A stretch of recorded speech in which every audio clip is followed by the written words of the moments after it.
Halo semuanya, kita berjumpa lagi di channel Hans Film.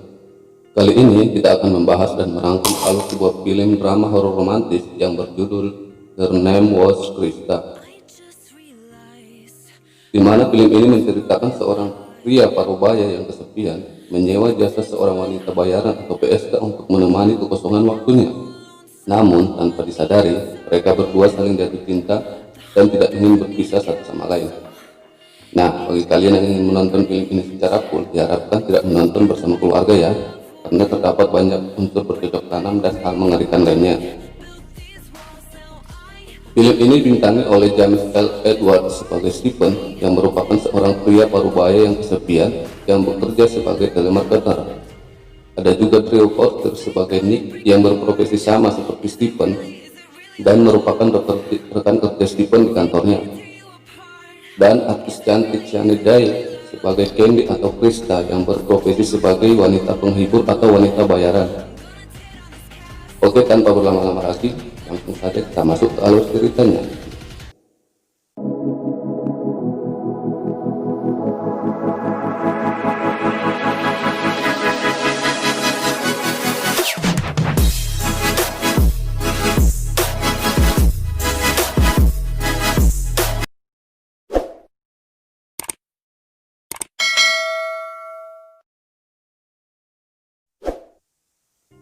Di awal film, kita akan diperlihatkan oleh seorang sosok pria parubaya yang bernama Stephen sedang diinterogasi di dalam sebuah ruangan. Dan dia menceritakan kisahnya kenapa dia bisa sampai ke dalam penjara tersebut. Dan film pun dimulai.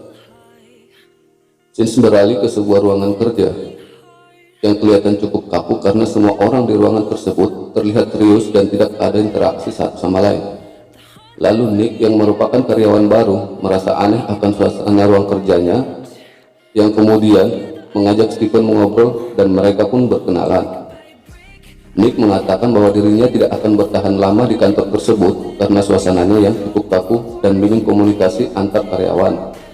Namun berbeda halnya dengan Stephen yang mengakui menyukai pekerjaan tersebut dan sudah berada di kantor tersebut selama 8 tahun lamanya. Singkat cerita, Nick mengajak Stephen untuk makan siang bareng pada jam istirahat. Dan pada saat makan jam istirahat tersebut, Nick berusaha mencari tahu tentang kehidupan Stephen sehari-hari. Dan Stephen pun menceritakan kehidupan pribadinya, yang dimana dia seorang pria 40 tahunan yang merasa kesepian dan ingin memiliki pasangan. Lalu Nick pun menawarkan Stephen untuk mendekati beberapa wanita yang ada di kantornya. Namun Stephen menolak dengan berbagai alasan. Lalu Nick menyarankan agar Stephen mencari wanita di sebuah bar atau klub malam. Namun Stephen juga menolak karena dirinya merasa tidak akan nyaman di tempat seperti itu. Sepulang kerja, Stephen pun langsung duduk di depan sebuah komputer dan dirinya membuka situs pencarian jodoh atau teman kencan. Namun dari begitu banyak pesan yang dia kirim ke wanita-wanita di situs tersebut, tak satupun pesannya direspon. Kemudian dia menatap sebuah kaca. Dia menyadari bahwa dirinya sudah menua, dan satu hal yang dia pikirkan adalah dia masih saja sendirian tanpa ada pasangan sama sekali. Keesokan harinya, Nick terus menggoda Stephen dan menyarankan menyewa pelacur atau wanita penghibur, karena dengan begitu Stephen bisa menyalurkan hasratnya untuk menutupi kesepiannya. Namun lagi-lagi Stephen menolak dengan alasan tidak tahu di mana akan menemukan wanita sewaan tersebut. Nick pun kemudian memberitahukan lokasi wanita penghibur mangkal, yaitu di sudut-sudut kota. Stephen pun merasa tidak nyaman atas saran tersebut karena tujuan dirinya bukan hanya soal enak-enak, melainkan ingin benar-benar mempunyai pasangan hidup. Singkat cerita, Stephen pun kembali membuka situs pencarian jodoh tersebut dan berharap ada yang merespon pesannya. Namun tetap saja tidak ada yang merespon walaupun sudah berhari-hari menunggunya. Lalu Stephen pun mencoba saran dari Nick untuk mencari wanita penghibur di beberapa sudut kota. Lalu dia pun bertemu dengan 3 orang wanita penghibur dan mengajak salah satu di antaranya. Lalu transaksi pun berlangsung. Namun tidak ada hasil yang memuaskan karena walaupun beberapa teknik sudah dilakukan, si Johnny-nya Stephen masih saja tidak bangun, yang membuat si wanita penghibur tersebut kesal. Stephen pun menceritakan pengalamannya tersebut kepada Nick dan merasa tidak perlu lagi untuk mencari wanita untuk teman kencannya karena dia merasa Johnny-nya sudah tidak bisa bangun. Nick pun berkata bahwa sebuah masalah ada pada emosional Stephen yang dimana dia hanya akan enak-enak dengan orang yang benar-benar dicintainya. Kemudian Nick pun kembali menyarankan untuk menyewa wanita penghibur sebagai pacar bayaran karena dengan begitu Stephen akan merasa lebih nyaman dalam melakukan enak-enak. Singkat cerita, pada saat Stephen sedang menonton televisi, dia merasa gelisah dan kepikiran kembali saran dari Nick untuk menyewa seorang wanita sebagai pacar bayaran. Stephen pun kembali keluar dan di tengah jalan Stephen bertemu seorang wanita penghibur, namun langsung meninggalkannya karena sambutan wanita tersebut terkesan mengejek Stephen. Stephen pun kemudian mampir ke sebuah restoran dan di sana dia hanya melamun. Namun setelah keluar dari restoran dan hendak menuju mobil, tiba-tiba ada seorang wanita menyapanya. Stephen pun langsung terpesona karena melihat wanita tersebut dan merasa dia merupakan wanita paling cantik yang pernah ditemuinya. Wanita tersebut bertanya kepada Stephen apakah dia mempunyai korek api untuk menyalakan rokoknya. Namun sayangnya Stephen bukanlah seorang perokok, jadi dia tidak mempunyai korek api. Wanita itu pun menyayangkan hal tersebut sebagaimana sepanjang malam berlangsung dirinya belum menemukan salah satu orang pelanggan pun. Stephen pun menawarkan wanita tersebut untuk menceritakan hal apa yang terjadi pada wanita tersebut sepanjang malam itu. Namun wanita tersebut menolak dengan alasan bahwa dirinya sedang bekerja dan mencari pelanggan. Wanita tersebut pun menawarkan jasa kencan terhadap Stephen dengan bayaran tertentu, dan Stephen pun langsung mengiyakannya. Dan mereka pun berkenalan dan wanita tersebut memberitahukan namanya adalah Candy. Singkat cerita, mereka pun masuk ke restoran tempat Stephen tadi dan mulai membicarakan soal bayaran jasa Candy saat berkencan dengan Stephen. Dan mereka pun membuat batasan pada saat mereka berkencan, yang dimana dimulai dari batasan Candy, diantaranya yang pertama tidak akan melakukan enak-enak tanpa menggunakan pengaman. Yang kedua, dalam situasi apapun Stephen tidak boleh mengetahui di mana Candy tinggal dan akan mengantar jemput Candy di tempat pertama kali mereka bertemu.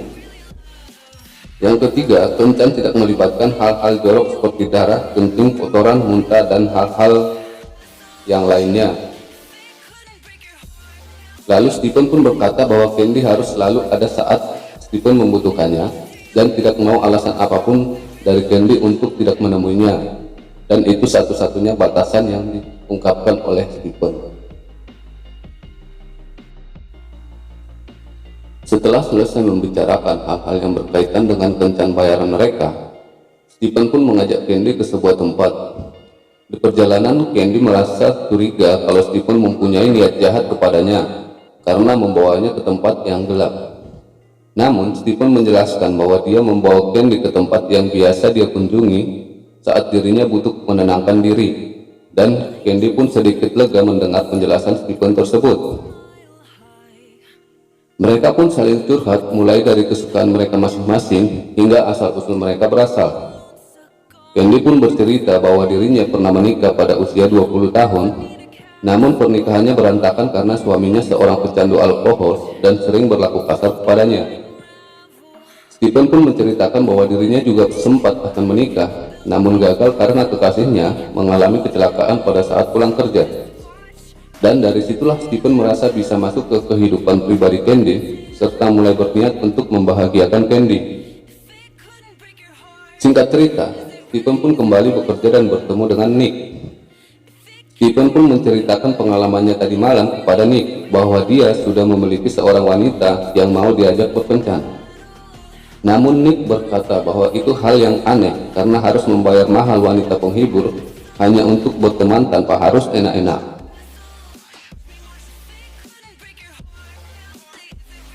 Kencan kedua Stephen dan Candy pun dimulai dengan mengunjungi tempat hiburan rumah hantu. Di tempat itu, Stephen cukup menikmati karena dirinya mendapat pelukan dari Candy saat Candy ketakutan atau kaget. Setelah selesai dari rumah hantu, Stephen pun mengajak Candy ke rumahnya, dan di sana mereka menonton TV sambil bercerita bagaimana pendapat mereka masing-masing pada saat pertama kali bertemu. Candy pun berkata bahwa Stephen merupakan seorang pria yang sensitif dan sopan. Dan giliran Stephen yang memuji Candy dan berkata bahwa Candy adalah wanita yang paling cantik, kuat, dan mampu memegang kendali. Dan setelah saat itu juga, Stephen dan Candy menghabiskan banyak waktu untuk bermesraan layaknya sepasang kekasih.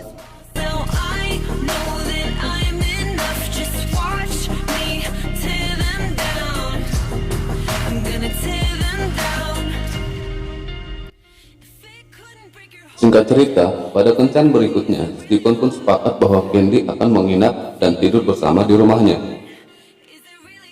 Candy yang salah paham dengan maksud dari Stephen untuk tidur bersama, izin ke kamar mandi terlebih dahulu.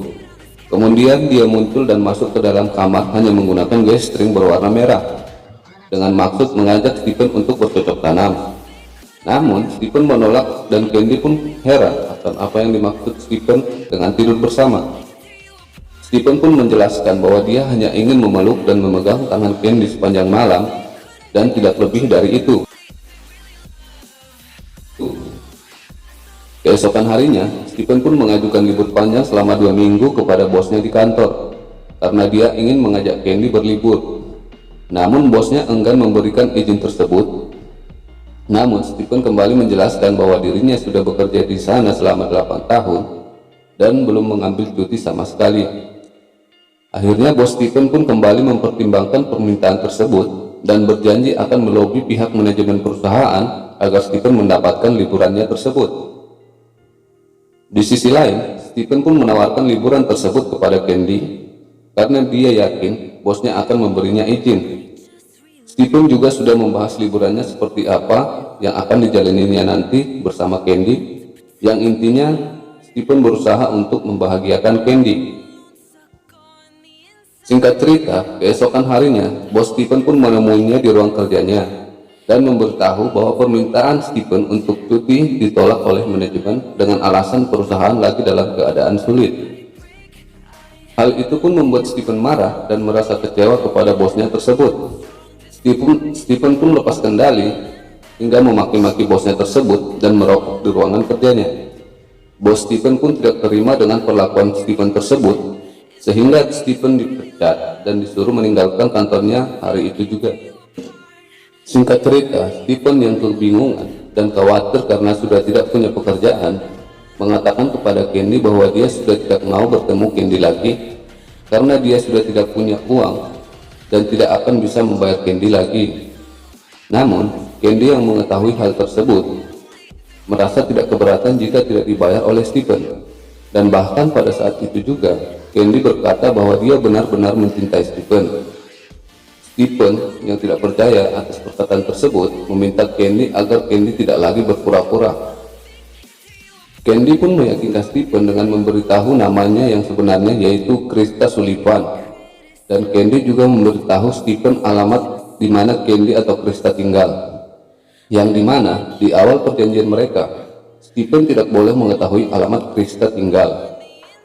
Candy juga menjelaskan bahwa kehidupannya berubah total karena telah mengenal Stephen, yang dimana Candy sudah tidak lagi bekerja sebagai wanita bayaran, tetapi bekerja sebagai pelayan di restoran di tempat pertama kali mereka bertemu. Candy juga mengumpulkan uang dari Stephen selama ini dan berniat untuk mengembalikannya kepada Stephen. Stephen yang terharu akan pengakuan Candy tersebut mengatakan bahwa dia juga sangat mencintai Candy dan tidak peduli dengan masa lalu Candy. Mereka pun saling berciuman dengan mesra, dan disitulah mereka sepakat untuk bercocok tanam yang sesungguhnya. Candy pun kembali meminta izin ke kamar mandi dan menyuruh Stephen untuk menunggunya di kamarnya. Stephen yang tengah terbaring di atas ranjangnya yang kemudian tertidur tiba-tiba terbangun dan menyadari Candy tak kunjung datang ke kamarnya. Dia pun kemudian bergegas mencari Candy ke kamar mandi, dan dia menemukan Candy terbaring di kamar mandi dan sudah tidak bernyawa lagi. Stephen melihat ada suntikan yang menancap di kaki Candy. Dia pun menangis dan menggendong jasad Candy ke kamarnya. dan di sanalah Stephen berperilaku seperti orang gila karena berbicara dengan jasad Candy yang seakan-akan Candy masih hidup. Dan Candy merespon semua perkataannya. Stephen yang sangat kehilangan Candy terus mengajak jasad Candy berbicara dan melakukan cocok tanam dengan jasad Candy sampai berulang-ulang, bahkan berbulan-bulan lamanya, karena dia merasa bahwa Candy masih hidup.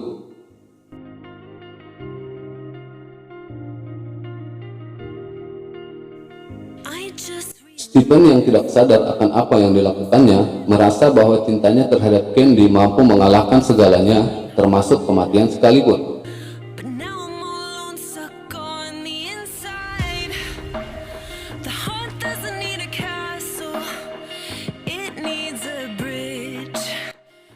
Hingga pada suatu hari, tetangga Stephen merasa terganggu dengan bau busuk yang berasal dari rumah Stephen.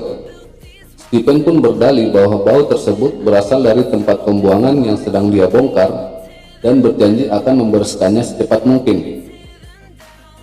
Hari-hari pun dilalui Stephen dengan jasad Candy yang terus membusuk dan mengganggu lingkungan. Hingga pada akhirnya polisi datang dan menangkap Stephen.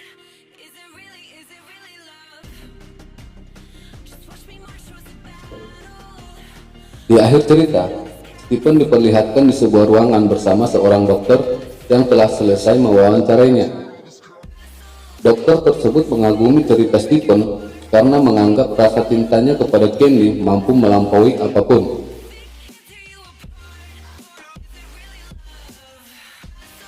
Setelah alarm sesi wawancara berbunyi, Stephen terlihat mematahkan besi pengait pulpen yang ada di depannya. Dia pun dibawa kembali ke ruangannya, dan di dalam ruangan tersebut Stephen kembali berusaha menghadirkan sosok Candy dalam pikirannya, yang seakan-akan Candy berada di sisinya saat dia memotong urat nadinya dengan pengait pulpen yang dia ambil sebelumnya. Film pun ditutup dengan Stephen yang berbaring di pangkuan Candy, dan film pun berakhir.